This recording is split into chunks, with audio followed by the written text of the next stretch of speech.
And we're back talking with Doyle, with State Representative Doyle Heffley, sitting in with Hunter Kipe and producer Chuck on the ones and twos. Representative Heffley, what are we talking about this week? I understand it's education. Yeah, education. House Bill 301 came back from the Senate and recently was voted on in the House, and it's a kind of an omnibus bill and how these code bills work. They're generally voted on in June. They should be voted on in June and completed in June when we pass the budget. Unfortunately, the House majority leadership right now under Leader Bradford has not been able to really get anything done on these issues. So a bill came back from the Senate. It passed the Senate bipartisan. It was a compromise bill, 45-5. There's a few things in the bill that I'm not particularly fond of, but there are some good things in it. I mean, obviously, we want to get that money out to our public libraries. We want to get that money out to our career technical schools and those schools that are struggling in financial difficulties, and that's all in this bill, right? To drive these. It's pretty dollars comprehensive. Out. Yeah. One part of it is the EITC OSTC program, and the Senate put $150 million into that program. It's a tax credit program for businesses that donate to education, and the House Democrats, knowing that was a compromise piece to get it across the finish line, so we could have got this budget done, this education code bill done by November. Our school boards back home, our parents back home, they need this reliability for their students in school and their budgets. So they cut $150 million out of the Senate proposal in the AITC program. So, and they'll say, well, it's because we don't want to send money to private schools. Well, EITC and OSTC are more than about sending kids to private schools. Some of these students will transfer to other public schools. The OSTC is an opportunity scholarship for kids that are in the bottom 15% of schools, of failing schools, to have those parents have an opportunity to get their child into a better performing school. But the EITC, those dollars don't just go to private entities. Those dollars are driven back to a lot of different programs. They come back to your public libraries. They qualify for that. Also, your pre-K programs. There's many students across this Commonwealth that would not have the opportunity to get into a quality pre-K program without the EITC program, without those dollars. It would have increased by $10 million. They cut that. They cut $10 million from pre-K. The other thing is behavioral health services in schools. So schools could qualify for EITC tax credits to provide behavioral health services in the district. It's not going to cost property taxpayers anything. $10 million across the state. They cut that out. And on top of that, something that's really that I'm very passionate about, I serve in the House as the chairman, the Republican chairman, is a bipartisan caucus, the after-school caucus. And I've toured after-school programs in Philadelphia, in Bedford, in Carbon County. We have the Great Shine program. It's just really a nationally recognized program. But I see the opportunities for after-school programs. You're taking children and maybe they're at risk, or maybe they just need a little bit more help academically, or maybe they just want more of a technical feel to their learning. And they qualify for these EITC dollars.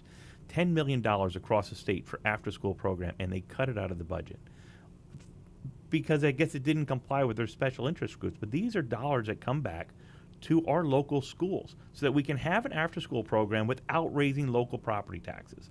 And it's just disheartening that they would put the special interests ahead of students. So being part of this, you can see that it not only works in Philadelphia, but it also works in suburban and urban areas as well throughout the state. So you can tell that it's not directed towards one part. It's throughout the whole state that these after-school programs actually work. Yeah, I mean it's a national model, and one thing that always impressed me when I visit with these after school programs is they say some of the students who excel in the classroom in book learning, and then when they get a lot of the after school programs are more hands on. They'll go to the technical school, they'll work with the CAD program, the Shine program. They build a race car. They work with local businesses who get these EITC credits, and they give this money to the school, and then they can help they would build race cars, other programs where they're building medical equipment out in Bedford because they have a business nearby that builds medical apparatus.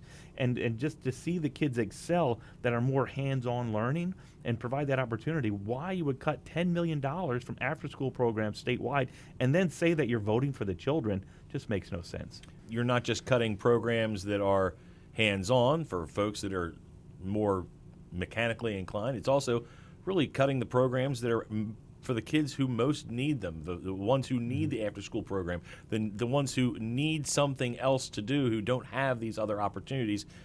That's why we call it an opportunity tax credit. There seems to be, I think it's an ideological shift or an ideological difference, right? So it seems that the Leader Bradford and his very progressive wing, as he represents his progressive wing of his caucus, the Democratic caucus in the State House, because in the past, the EITC programs always passed with bipartisan support. But it seems like the left has gotten farther to the left, and they no longer support these dollars unless it comes into the general fund and the state takes those dollars and uses it for God knows what. Here we have programs that are proven to be successful. Parents, they opt to put their child into an after-school program. Parents take the time to say, I want my child to go into a pre-K program. This is parental choice in education. And we're cutting that. Pre-K has proven to help students prepare for kindergarten and get them a step ahead. After-school programs have been proven academically to help students, but not just academically, but they have proven to show that students' success rate when they come out of school to get jobs in a technical field. Why would we cut programs at work? And it's funny you say that too, because they take pride in saying that they're progressive, but they're not actually progressing anything. We want to progress the students, whether that's socially, academically, whether they're hands-on programs that they're working on. So unfortunately, I voted no on House Bill 301 because they cut $150 million from these programs that help students. I would, and I don't know where we're at. Now we're in November. We're only scheduled to be back 3 days in December. When are we going to get this education code done? Because the Senate already passed a bill, then the House gutted it and sent it back to them. I don't know what, it's like a ping pong ball. Let's actually legislate, let's govern, let's get things done. You bring up a really good point there, because this is seemingly a recurring problem here with Democrat leadership as far as moving legislation forward in the House. We've had a historically unproductive session here. It's time to step up, be the adults in the room, and lead. When you're going to get these bills done, these code bills, there's always going to be something that you don't like, but it means something to another member in their district or another part of the state, right? So you have to make those compromises. But this program here, this EITC, this helps every kid in the state. Every kid that's in an after-school program. Every kid that goes to pre-K. And so I just don't understand. Mental health. Yeah. What about that? It would have been another $10 million to go to mental health programs in the schools. And God knows we need it. yeah. And like I said before, these are dollars that aren't going to rely on local property taxes, which we know are far too high, and we need to change that whole system. We can't even discuss that. If they're going to cut $150 million in funding to schools, and then the schools are going to have to turn around and raise taxes in the local property taxes to pay for these, when we already have the dollars here that they cut from the funding, and they want to say they're pro-education. I don't see it.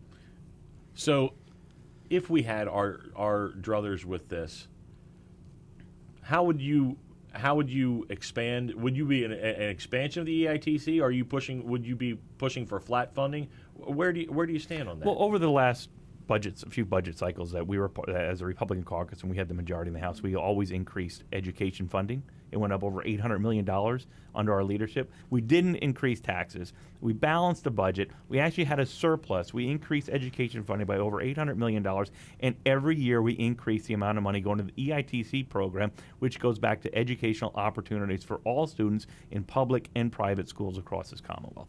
So it can be done. But sometimes you got to put the ideology aside and really sit and listen to people, find out what is working in those communities, and then find out a way to fund the programs that are working without placing additional burdens on the homeowners. Thanksgiving is actually this week, and Thanksgiving is my favorite holiday because I love the food. But is everyone excited for Thanksgiving? I think a What lot do of you have people planned? find that Thanksgiving is their favorite holiday because you just get to go hang out, eat, watch football, spend time with family. You don't have to go shopping. You don't have to decorate craziness and all the other stuff.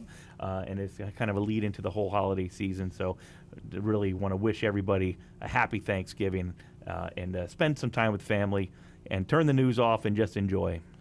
Happy Thanksgiving, everybody. Happy Thanksgiving. Happy Thanksgiving.